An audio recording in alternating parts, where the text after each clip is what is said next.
Ever feel like you're just treading water? Like you're in this sea of chaos and just trying to keep your head up? Yeah, you are definitely not alone. It feels like we're all getting hit by these waves of uncertainty, one after another. So let's dive into that. Let's talk about how we can go from feeling completely overwhelmed to, actually taking back control.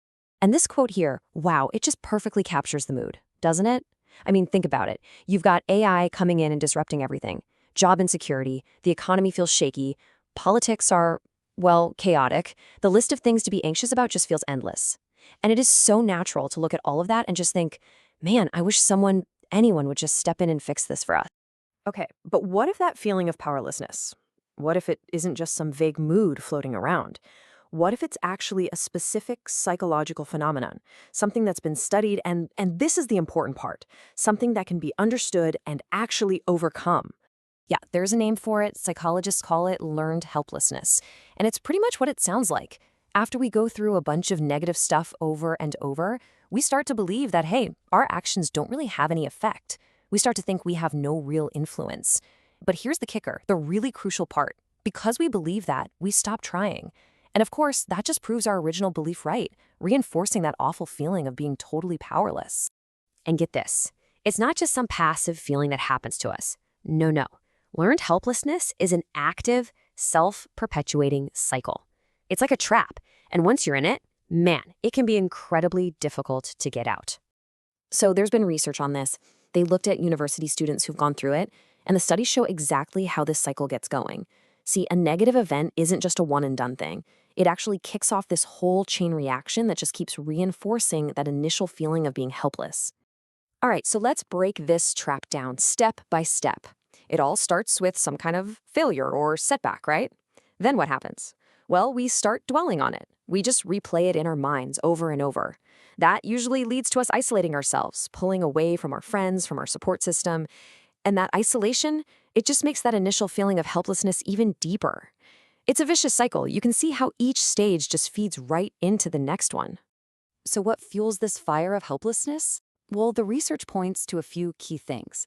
You've got that feeling of losing control, facing really harsh criticism, getting stuck dwelling on the past, isolating yourself from other people, and of course, that intense fear of failing again.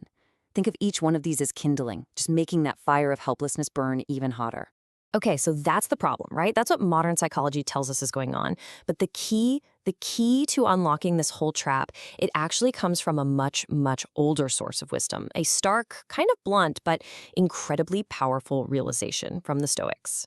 We look at the state of the world. We look at our own personal struggles, and we can't help but ask this question. So, who is coming to fix this for us? Who's going to ride in on that white horse and just make it all better? And the Stoic answer? It's blunt, really blunt. The answer is nobody. Not a politician, not your boss, not some guru on the internet. Nobody is coming to save you. I know, that sounds kind of bleak, right? But honestly, that's the most empowering news you could possibly hear. Because think about it. If no one is coming to save you, that means you don't have to wait around for them. The power to rescue yourself, it's been inside you this entire time. And this idea connects perfectly to a huge concept in psychology called the locus of control. And this really breaks down the two mindsets perfectly. Learned helplessness, it just thrives when we have an external locus of control. That's the belief that the world happens to me. Things are out of my hands. But the shift we need to make is to an internal locus of control. This is the belief that I happen to the world, that I can influence things. It's the difference between being a passenger just along for the ride and being the one behind the wheel, being the driver. So the big question is, how do we actually make that shift? How do we go from being the passenger to being the driver? How do we take that ancient Stoic realization and make it real in our lives today? Well, the good news is, modern psychology gives us a practical, evidence-based toolkit to do exactly that. Remember that research we talked about, the one that identified all those hindering factors? Well, that same research also identified a whole set of helping factors. These are concrete, real-world strategies that students actually used to break out of learned helplessness. So you can think of these as the tools in your toolkit for building your very own internal locus of control. Okay, first up in the toolkit, it's all about regaining a sense of control. This is about taking action to prove to yourself that you actually have agency. So, this means doing stuff that you find genuinely motivating. It means setting small, specific goals and then absolutely smashing them to build momentum. It's about finding things you do well, and I mean anything, to build up that sense of competence. And you know what? Sometimes it's as simple as physically changing your environment just to break out of those old patterns. And you want to know the number one most important helping factor they found in all the research? It was this: taking ownership of one's life. That's it. That was the core of everything. It's about making your own choices, taking responsibility, and just asserting your sense of autonomy. This is literally that ancient Stoic principle proven right by modern science. It's awesome. All right, next up in the toolkit are the mindset shifts. This is the internal work. So this means adopting what's called a growth mindset, where you're focusing more on your effort, not just the final outcome. It's about actively reframing situations to always look for what you can control.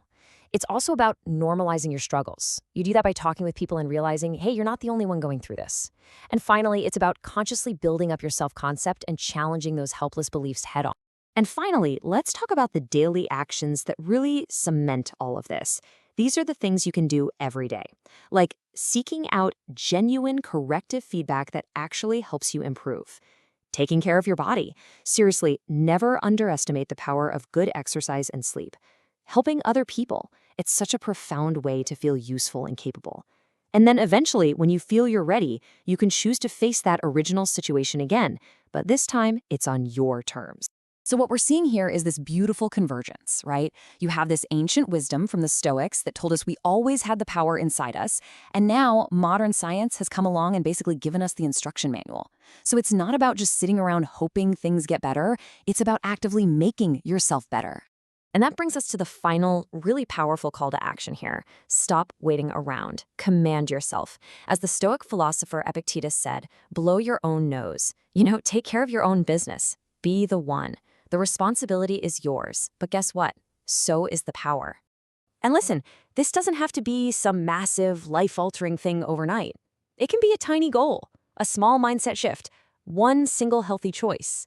The journey from helplessness to ownership, it always starts with just one step.